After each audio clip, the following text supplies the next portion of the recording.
sa overall look at feel, kaabang-abang din talaga ang mga character sa MMFFN3 na The Kingdom. Isa na nga po dyan si Sid Lucero, nagaganap bilang ang mabagsik na si Magat Bagwis. Nasa frontline ng balitang yan, si Laila Pangilinan.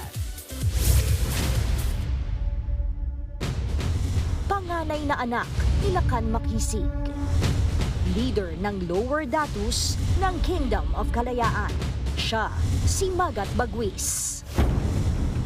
Tahimik kung siya'y magtrabaho dahil sa hindi pangkaraniwang paraan ng kanyang pamamahala.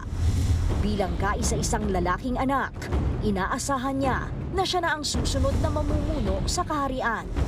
Taliwas ito sa iniisip ng marami na si Magat Bagwis ay mahina kumpara sa mga kapatid na babae.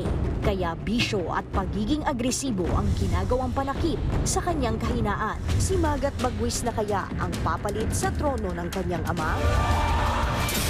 Ang nag-aalab niyang damdamin sa mga bagay na mabuti at masama, ang siya kayang maging susi para maging susunod na hari. Abangan si Sid Lucero sa kanyang mabagsik na karakter bilang Magat Bagwis. Sa The Kingdom, ang bagong mundong handog ng MQuest Ventures, APT Entertainment at MZTV Productions bilang official entry sa 2024 Metro Manila Film Festival. Mga kapatid, abangan po natin ang The Kingdom na handog ng MQuest Ventures, APT Entertainment at MZTV Productions bilang official entry sa 2024 Metro Manila Film Festival. Mga kapatid, ito po ang inyong K-Alaman Queen, Kalad Karen. Always remember na ang K-Alaman ay K-Yamanan.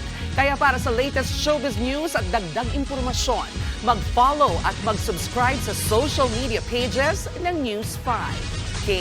Okay?